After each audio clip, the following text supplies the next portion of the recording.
জঙ্গি পতাকায় ছেয়েছে বাংলাদেশ।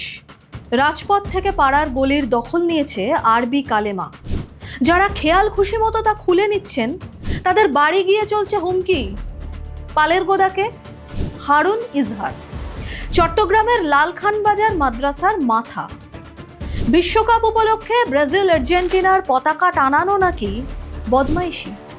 তাই হারুন তার চেলাচামুন্ডাদের নির্দেশ দিয়েছে, ওসব বিদেশি পতাকা খুলে ফেল, কালেমা যাতে পথ করে ওড়ে। তবে কি জঙ্গিদের কবজায় বাংলাদেশ? গোপন ভিডিওয়ে মগজ ধোলাইয়ের পাঠ।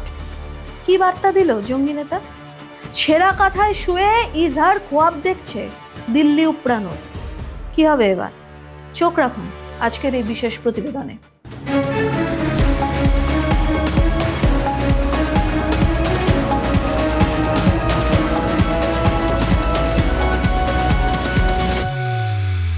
আর্জেন্টিনা, তারপরে আপনার এই যে বদমাশি শুরু হয়েছে। আলহামদুলিল্লাহ আমাদের তরুণরা কালামার পতাকা শুরু করেছে। আপনারা সব জায়গায় কালামার পতাকা লাগাই দিবেন, সব জায়গায় কালার পতাকা লাগাই দিবেন সব জায়গায়।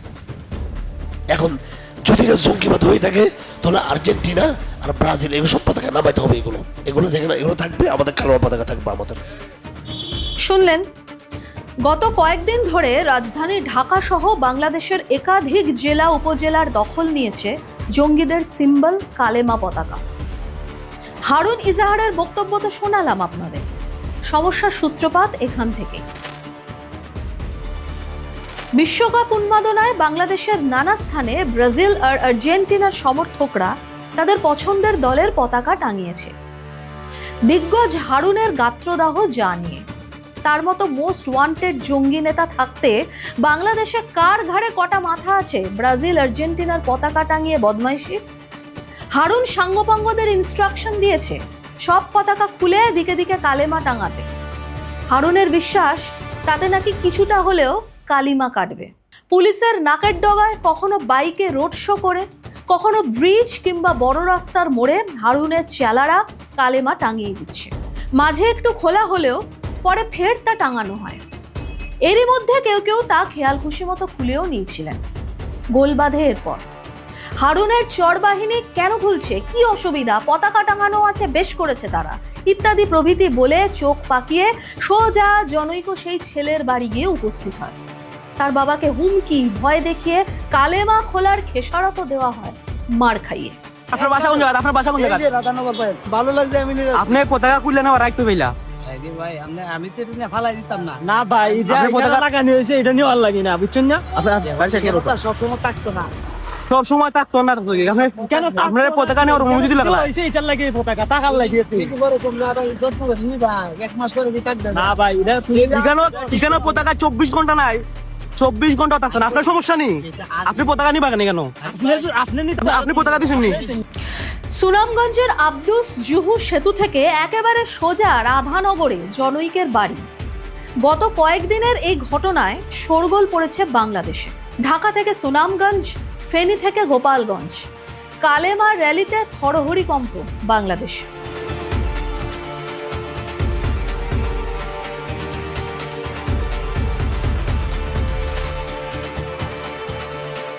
নতুন হিজরি বর্ষের ঘোষণা দিতে যাত্রাবাড়িতে গত 17 জুন দুপুর নাগাদ সাদা কালো কালেমা চোখে পড়ে প্রথম। পরে ঝড়ের গতিতে হারুনের মস্তিষ্ক প্রসূত হয়ে বাংলাদেশের যুব সমাজের ব্রেন ওয়াশ করে তা ছড়ানো হয় দেশের বিভিন্ন জেলা থেকে উপজেলায়।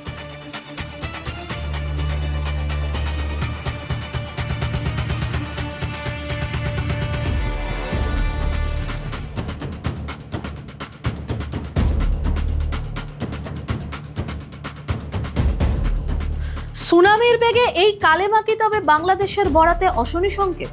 ব্রিগেডিয়ার AKM শামসুদ্দিন স্ট্রিম সাফ জানিয়েছেন, গোয়েন্দা ব্যর্থতাই এর জন্য দায়ী। জুলাই আন্দোলনের পর জঙ্গিরা নিজেদের ব্র্যান্ড বাজারে ছড়াচ্ছে কালেমাকে কাজে লাগিয়ে। বিষয়টিকে এখনই গুরুত্ব না দিলে বাংলাদেশের সর্বনাশ আসন্ন। দাওয়া ফাউন্ডেশন নামের এক NGO নানা সাইজের কালেমা বিক্রি করতে অনলাইনেও বার্তা পাঠাচ্ছে, অর্ডার নিচ্ছে। শুধু রাস্তায় নয়, কেউ কেউ আবার বাড়িতেও কালেমা টাঙাচ্ছে। ফুটবল ভালোবেসে ব্রাজিল ও আর্জেন্টিনার পতাকা টাঙানোকে অপসংস্কৃতি আখ্যা দিয়ে যুবকদের মগজ ধোলাই করে চরমপন্থার পাঠ দিচ্ছে এই দাওয়া ফাউন্ডেশন। ধর্মকে পুঁজি করে করা হচ্ছে সেই ব্রেন ওয়াশ। রাজনীতি যেখানে সুবিধা করতে পারে না, সেখানেই ধর্ম তুরুপের তাস হয়।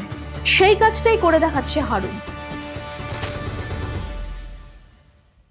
এবার আপনাদের দেখাই কালেমার মাস্টারমাইন্ড এই হারুন আজাহারের ঠিকুজি কুষ্টি। কে তিনি? চট্টগ্রামের লালখানবাজার মাদ্রাসার মাথা এই হারুন। বাবা মুফতি ইজহারুল ইসলাম একটা সময় নানাভাবে বিএনপি ও আওয়ামী লীগের সঙ্গে নানা ছলাকলায় জোট করতে চেয়েও চুপসে যায়। বাংলাদেশের মেনস্ট্রিম রাজনীতিতে জায়গা করতে না পেরে সরকারের কট্টর সমালোচক হয় ইজহারুল। চট্টগ্রামের জামিয়াতুল উলুম আল ইসলামিয়া মাদ্রাসায় বাপ ছেলে মিলে জঙ্গিবাদের প্রশিক্ষণ দিত। নাশকতা মিলিয়ে মোট 18টি মামলা আছে হারুনের বিরুদ্ধে। 2009 ঢাকায় মার্কিন দূতাবাস ও ভারতীয় হাই কমিশনে মামলার নীল নকশা তৈরি হয় এই জামিয়াতুল মাদ্রাসাতে। লস্করে তৈবার জঙ্গিরা সলতে পাকিয়েছিল সেই নাশকতার। তদন্তকারীরা হারুনকে গ্রেফতারের সময় তার ল্যাপটপে পান 2 দূতাবাসের পুঙ্খানুপুঙ্খ বিবরণ। 2013 লালখান মাদ্রাসায় গ্রেনেড বিস্ফোরণের পর গ্রেফতার করা হয় ফের হারুনকে। কিন্তু তদন্তকারীদের হাত ফসকে পালিয়ে যায় নাসির ও সরফরাজ নামের 2 লস্কর জঙ্গি। পরে তারা দুবাই হয়ে ফের লালখানে এসে আশ্রয় নেয়। সুন্নি মতবাদে বিশ্বাসী বাপ ছেলের টার্গেট বাংলাদেশে হরকাতুল জিহাদ বা হুজির ভিত্তি প্রতিষ্ঠা। জামায়াতুল মুজাহিদিন বাংলাদেশকে অক্সিজেন যোগানো। বৃহত্তর চট্টগ্রাম থেকে যার বীজ বপন শুরু হারুনের। 1999 বাংলাদেশের বিশিষ্ট কবি সাহিত্যিক শামসুর রহমানের ওপর হামলার ব্লুপ্রিন্টও তৈরি হয় এই লালখানবাজার মাদ্রাসায়। যাকে নিয়ে এত কিছু, সেই কালেমা আসলে কি? শুধুই কি পতাকা, না পতাকার আড়ালে অন্য কিছু? সাধারণত সাদা ও কালোয় কালেমা দেখা যায়।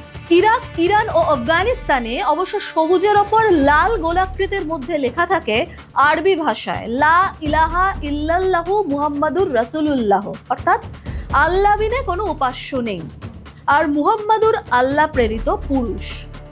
অর্থাৎ কালেমার মূল বক্তব্য আসলে ইসলামেরই মৌলিক বিশ্বাস।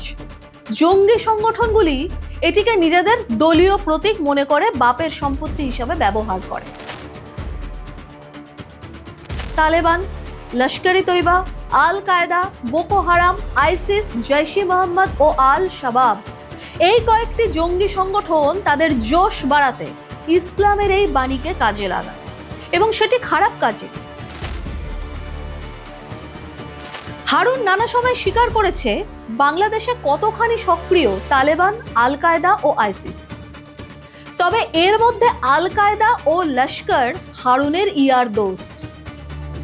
এর মধ্যে আল কায়দা স্ট্র্যাটেজি ও টেলিগ্রাম লিফলেট সংক্রান্ত বিষয় দেখভালের দায়িত্বে থাকা মৌলানা উমর অতীতে বাংলাদেশের ধর্মীয় নেতাদের ওপর অত্যাচার হচ্ছে বলে উদ্বেগ প্রকাশ করে।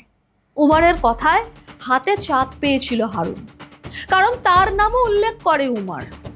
এরপরই নিজেকে মজলুম বলে দাবি করে হারুন। এবার দেখুন একটি গোপন ভিডিও। দেখুন কিভাবে মগজ ধোলাই করছে এই হারুন তার চেলার। দেখুন সেই ভিডিও। শান্তি, লড়াই, সবটা কৌশল, এটা নিয়ে বুঝতে হবে আমাদেরকে। খালি আপনি কৌশলহীন ভাবে আপনি কথা বলে সেটা হবে না। যেটা আইএস করছিল সবারই দুশ্মন, সবারই দুশ্মন মানে স্যার, শিয়াদেরকেও, ইহুদিদেরকেও, বাঙালিদেরকেও, পাকিস্তানের, মানে সব এদের খারাপ। ওর ধ্বংস হয়ে গেছে। বাড়াবাড়ির পরিণাম তো কিরা, বাড়াবাড়ির পরিণাম। আবু বকর বাগদাদি ভিডিও দেখাচ্ছে, এটা আমাদের তার্কি রাজ্য তুর্কিস্তান, আরবি হাজার বেলাতে তুর্কিয়া, এটা বেলাতে আফগানিস্তান, এটা আফগানিস্তান রাজ্য আমাদের, মানে তাদের রাজ্য ভাগ করতেছে। আবে কিছুই নেই বলতেছে, বাংলাদেশও আছে। কি এটা, মানে এটা ওনাদের রাজ্য, আইএস এর রাজ্য। কয়টা গ্রুপ আছে আল্লাহ জানে। এটা শুনলেন তো, হারুন নিজেই স্বীকার করলো বাংলাদেশে আইসিস, আল কায়দা, তালেবান আছে। এখানে হাসিনা ছাপাই দিবা, এটা আমরা একটু টানি দিয়ে নামাই দিব। যতবার ছাপাবা ততবার টানি দিয়ে নামাই দিব আমরা। এখন তো শুধু ঢাকাতে নড়াচড়া দিয়েছে, পরে দিল্লি নিয়ে টানা শুরু করে দিব আমরা, বাড়াবাড়ি করবো। শুনলেন তো, দিল্লি দখলের খোয়াব দেখছে জঙ্গি হারুন। কথার ধরনে উগ্রপন্থার আস্ফালন। বাংলায় একটা প্রবাদের কথা মনে করালো হারুন ইজহার। একটা শেয়াল হুক্কা হুয়া দিলে বাকিরা কিভাবে ডেকে ওঠে মনে আছে তো? গোয়েন্দা সূত্র বলছে হারুনের জঙ্গিবাদের পাঠ তার বাবার কাছে। ছোট থেকেই মগজ ধোলাই করে ছেলেকে যোগ্য উত্তরসূরি বানিয়েছে ইজহারুল ইসলাম। জেলের ভাত খেয়েছিল এর আগে হারুন, শিক্ষা হয়নি। গায়ের চামড়া এতটাই মোটা যে দিল্লি দখলের খোয়াব দেখে ভারত বিদ্বেষ উস্কে সাঙ্গপাঙ্গদের তাতাচ্ছে সে। জঙ্গিদের জনক মোহাম্মদ ইউনুস জুলাই আন্দোলনের পর 2024-এর আগস্ট থেকে অক্টোবরের মধ্যে 174 জন কুখ্যাত জঙ্গিকে মুক্তি দেয়। জামায়াতুল মুজাহিদিন, আনসারুল্লাহ বাংলা, হরকাতুল জিহাদ বা হুজি সহ নানা সংগঠনের জঙ্গিরা ছিল সেই তালিকায়। ছিল হারুনও। ছাড়া পেয়েই স্বভাবদোষে ফের পাখা গজায়। সে পাখা এখনো উঠছে কালেমার মতো। ফুটবল খেলায় জঙ্গিবাদের মশলা মাখিয়ে বাজারে ছাড়ছে হারুন ও তার দলবল। অন্য ধর্মের প্রতি অশ্রদ্ধাই যেখানে কট্টরপন্থা উগ্রবাদের বেশে মৌলবাদের জন্ম দেয়, সেখানে ফুটবল হয়ে যায় তার প্রথম নিশানা। ধর্মকে টেনে যুব সমাজের মগজ ধোলায় ও হুমকি পরিণত হয় জঙ্গিবাদের সহজ পাঠে। তাই করে দেখাচ্ছে হারুন। দেশের যুব সমাজকে চাকরি, লেখাপড়ায় আগ্রহ না দেখিয়ে সন্ত্রাসবাদী হতে উৎসাহ দিচ্ছে। ফুটবল ও ব্রাজিল আর্জেন্টিনার পতাকা যাদের কাছে বদমাইশি, পুলিশ নাকি কিছুই জানে না, অথচ তাদের নাকের ডগায় হচ্ছে এসব। প্রশ্ন উঠেছে, কালেমা টাঙানোয় কি তবে বিএনপির প্রচ্ছন্ন কিংবা প্রত্যক্ষ মদত আছে? কারণ বাংলাদেশের সংসদে স্পিকারের পেছনের উঁচু দেওয়ালেও টাঙানো রয়েছে এই কালেমাই, এবং সেটি তারেক রহমানের নির্দেশে। বাংলাদেশের স্বরাষ্ট্র মন্ত্রক কি জেগে ঘুমাচ্ছে? কেন চুপ তারা? কাকে খুশি করতে চুপ তারা? এই চুপ থাকাই কি সম্মতির লক্ষণ নয়? বাংলাদেশে কি তবে জঙ্গিদের চাষ হবে এরপর? কালেমা যার বীজ বপন করলো? কি মনে হয় আপনাদের? লিখে জানান কমেন্ট বক্সে। ভিডিওটি ভালো লাগলে লাইক শেয়ার অবশ্যই করুন, সেই সঙ্গে চ্যানেলটি সাবস্ক্রাইবেরও অনুরোধ রইল। এরকম আরও তথ্য ও বিশ্লেষণধর্মী প্রতিবেদন পেতে আপনাদের চোখ থাকুক জিও পালস টিভিতে।